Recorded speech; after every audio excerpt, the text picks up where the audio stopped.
Hi, I'm Dave, and today is the first episode of a series about getting into modular synthesizers. The reason I want to make a video series about this is because it's a pretty complex world, and getting into it is pretty daunting at first. And I think I made a couple of beginner mistakes that I can share with you, and maybe you can learn from it and don't make those mistakes. There's so much to be found in the modular synthesizer world, and it's really interesting, and creatively it's really a challenge. You probably know that I love the Digitakt. I made a couple of videos about it already, and I love it because it's pretty limited in a way. That limitation is really the thing I like about it. So with modular synthesizers, it's kind of the other way around, because it's really complex and there's so many options you can play with. So in this short episode, I just want to talk about how I slowly realized I wanted a modular synthesizer. So for starters, I heard about modular synthesizers and the black hole that comes with it. It's pretty addictive. There's so many modules and there's so many sounds to be found. And if you start plugging in the cables and dialing tones in, and it does have something magical, and there are sounds you find that you've never heard before, and it's really that's really interesting. But it costs a lot of money and a lot of time and a lot of research. I talked with a lot of people about it, and some people started with modular and then suddenly didn't finish any tracks anymore. Some people just were kind of searching for new sounds, and that was it. But there's also people that are creating a lot of tracks with modular synthesizers. I think it's kind of a work ethic thing. Before you start a modular, you really have to think about what your workflow is going to be, so that you can record the sounds you get from the modular really easily into a DAW or a sampler or any other kind of device, and create a track from it or use it in tracks. That workflow is really important. So you always have to think about how I'm going to connect the modular with my current workflow. If you work in a DAW, there's ways you can do this. If you work with the Digitakt like I do, there are ways that you can do that. In this series, I'm going to talk about those ways and how you can do that. So, for starters, how did I get into modular?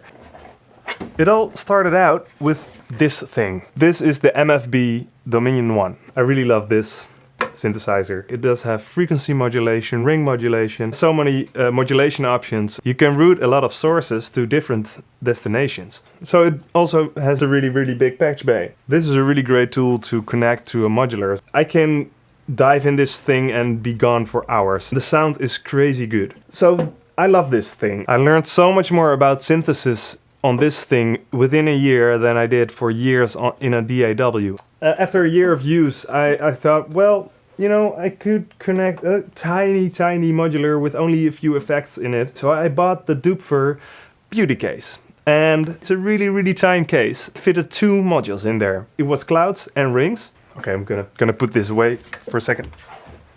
It was really fun to dip my toes into the modular world with a beauty case from Doepfer with the clouds and the rings in it. And those are really useful, but well, it is kind of limited. I didn't really use it for techno per se, and the things I did get out of it for techno, in the end I didn't use it for finished tracks. So I sold it, and for about half a year I thought, well, modular synthesis maybe not for me. After having a Digitakt and creating like 32 grooves in a month and a half, I was like, okay, there is probably a workflow where I can use a modular synthesizer with the Digitakt and create tracks with it really quickly. Think about it like this. Modular synthesizers is a multi-year project. If you keep that in mind, maybe start out with a monophonic synthesizer with a patch bay. Really learn to use that monophonic synthesizer. Then start reading about Eurorack modules and how you can connect that synthesizer to Eurorack in the best way. For me, that was Dominion 1. It's not a really cheap synthesizer, but it is amazing. If you haven't seen the sonicstack.com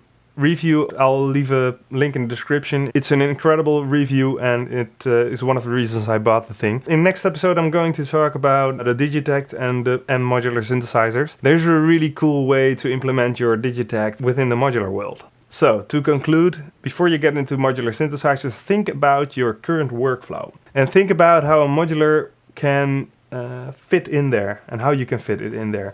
So there are a lot of modules that connect MIDI devices with Eurorack. Several ways you can connect your DAW with a Eurorack. Expert Sleepers modules are really cool for that. So there are a lot of ways where you can connect your current workflow with a modular synthesizer. You just have to find out exactly how and what. So in the next episode I'm going to give you a lot of useful links to beginners pages and forums and all kinds of stuff. So I hope to see you next episode, and as always, if you enjoyed this video or found it useful, please leave a like, and if you want to see more videos like this, please subscribe to my channel, and I'll see you next time. Cheers!